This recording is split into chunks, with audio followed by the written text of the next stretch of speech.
حضرت موسیٰ کلیم اللہ علی نبینا علیہ السلام one of the amazing personality in the history of Islam, ایک ایسی شخصیت ہے کہ جن کے بارے میں جتنا پڑھیں عقل حیران ہو جاتی ہے۔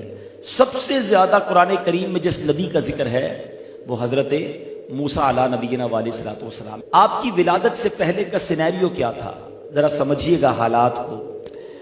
مصر کی سرزمین میں فرعون کا غلبہ تھا، کفر و سرکشی اور اس کا تکبر انتہا کو پہنچ چکا تھا، اور اس نے خدائی کا دعویٰ کر دیا تھا کہ اس کو کسی نے بتایا تھا ایک خواب کی تعبیر میں کہ کوئی ایک بچہ ایسا پیدا ہوگا جو تمہاری ہی سلطنت میں سے ہوگا اور وہ تمہیں ہلاک کر دے گا، تمہیں برباد کر دے گا اور اب تمہارے مصر پر قبضہ کر لے گا۔ حکم جاری کر دیا کہ بنی اسرائیل میں جو بھی لڑکا پیدا ہوگا اس کو قتل کر دیا جائے۔ اب وہ لڑکوں کو قتل کرنے لگا اور یہاں تک کہ کئی لاکھ بچے قتل ہو گئے۔ اب اس کے وزیروں نے آ کر اسے بتایا کہ اگر اسی اسپیڈ سے بچے قتل ہوتے رہے، اوپر بوڑھے مر رہے ہیں، نیچے بچے تم آگے بڑھنے نہیں دے رہے، تو آگے جا کے نظام حکومت کیسے چلے گا؟ ہمارا خادم کہاں سے آئے گا؟ نظام کام کرنے والے لوگ کہاں سے آئیں گے؟ تو پھر اس بے وقوف آدمی نے یہ حکم جاری کیا کہ 1 سال لڑکے قتل کیے جائیں، 1 سال کے لیے چھوڑ دیے جائیں۔ تو جس سال بچوں کو چھوڑ دیا گیا اس سال حضرت ہارون علیہ السلام پیدا ہوئے، مگر جو قتل کرنے کا سال تھا اس میں حضرت موسیٰ علی نبینا علیہ السلام کی ولادت ہوئی۔ وہ کہتے ہیں نا، ہم سنتے ہیں جسے اللہ رکھے اسے کون چکھے۔ آپ کی والدہ کا نام تھا یوحانز اور آپ لاوی بن یعقوب کی نسل سے تھی۔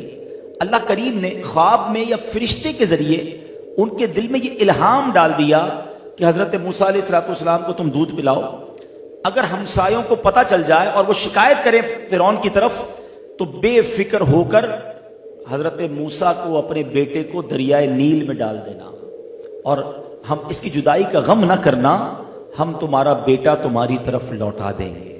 اب یہ کیسا ماں کا دل تھا، ماں اپنے بچے کو دریا میں ڈالے، کبھی دنیا میں سنایا؟ مگر اللہ کی وہ بندی کیسی ہے، رب پر بھروسہ کیسا ہے، اللہ کے وعدوں پر یقین کیسا ہے۔ اب جب یہ بات پھیلنے کا خوف ہو گیا تو حضرت موسیٰ علیہ السلام کی ماں نے ایک صندوق میں اپنا چاند جیسا بیٹا جو ہے وہ دریائے نیل کے حوالے کیا، مگر آپ کی ایک بیٹی بھی تھی۔ آپ نے کہا بیٹا دریا کے ساتھ ساتھ چلتی رہنا، دیکھ رہا تو صحیح میرا لال کدھر جاتا ہے، یہ صندوق کدھر جاتا ہے۔ حضرت موسیٰ کی بہن دریائے نیل کے ساتھ چلتی جا رہی ہیں، اور جب یہ دریائے نیل والا صندوق فرعون کے محل کے قریب گیا اور وہاں دیکھا فرعون بھی بیٹھا ہے، اس کی زوجہ آسیہ بھی بیٹھی ہیں، اور انہوں نے وہ صندوق اٹھا لیا ہے، تو ڈر کے مارے ماں کو آ کر بتایا کہ ماں غضب ہو گیا، جس ظالم سے بچے کو بچا رہے تھے، جس ظالم سے بچنے کے لیے دریا میں ڈالا تھا، یہ صندوق تو ادھر ہی پہنچ گیا ہے۔ مگر ماں کو بھروسہ تھا کہ رب نے فرمایا ہے یہ بچہ واپس لوٹے گا۔ اللہ اکبر، صندوق کھولا جاتا ہے، نورانی چہرہ ہے۔ فرعون پہلے تو بہت خوش ہوا، مگر اب کیا کہتا ہے، کہیں یہ وہی لڑکا تو نہیں جو مجھے قتل کر دے گا؟ ارے یہ بھی تو چھوٹا بچہ ہے،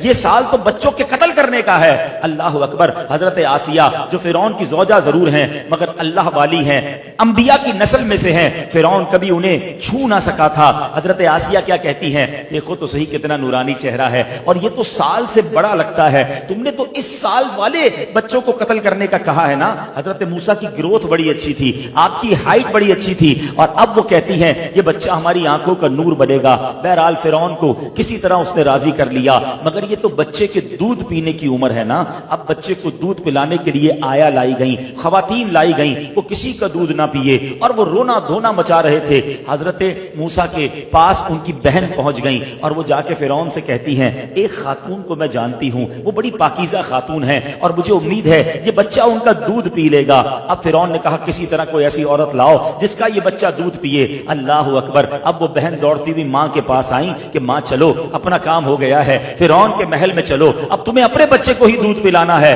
اللہ اکبر، وہ ماں جب فرعون کے محل میں جاتی ہے، جیسے ہی حضرت موسیٰ نے اپنی ماں کو دیکھا، اپنی ماں کی خوشبو پائی، وہ خاموش ہو گئے۔ فرعون تھا بڑا شاطر، کہتا یہ بتاؤ اس بچے سے تمہارا کیا رشتہ ہے، یہ تمہیں دیکھ کر خاموش کیوں ہو گیا ہے؟ اب یہ بات بڑی سینسٹیو ہو چکی تھی، مگر آپ کی والدہ کہتی ہیں میں ایک پاکیزہ خاتون ہوں، میرا دودھ بھی بڑا پاک ہے، جن بچوں کے اندر نفاست ہوتی ہے، جو بچے نیک فطرت ہوتے ہیں، وہ میرا دودھ سکون سے پیتے ہیں۔ اللہ اکبر. حضرت موسیٰ اب پھر ماں کی گود میں آ گئے ہیں, اس محل میں ماں کی گود میں آئے ہیں جدھر سے ڈر تھا کہ قتل کر دیے جائیں گے. یہ ہے اللہ کی تدبیر. اور آگے سنو, جب ماں نے دودھ پلایا حضرت موسیٰ بڑے سکون میں آ گئے. تو اب کچھ دنوں کے بعد آپ کی والدہ کہتی ہیں اجازت ہو تو میں اپنے گھر لے جاؤں, ادھر ذرا صحیح اس کی پرورش کر لوں گی. فرعون کہتا ہے ٹھیک ہے تم اپنے گھر لے جاؤ. روزانہ دودھ پلانے کی ایک اشرفی دی جاتی, ایک سونے کا سکہ تحفے میں دیا جاتا. اللہ کی شان دیکھو کہ جس ظالم سے بچنے کے لیے اس خوف سے دریائے نیل میں ڈالا گیا تھا, اللہ نے ماں کی گود میں بچہ واپس بھی عطا فرمایا, اور ماں اپنے بچے کو دودھ پلا رہی ہے. روز بادشاہ کی طرف سے انعام بھی ملنا شروع ہو گیا. سبحان اللہ. یہ اللہ کی قدرت کا وہ نظارہ ہے کہ جو سمجھنا ہے کہ میرا رب چاہے تو فرعون کے منہ سے, ظالم کے منہ سے حضرت موسیٰ کو کس طرح بچا سکتا ہے. بس وہ کہتے ہیں نا کہ وہ یقین درکار ہے.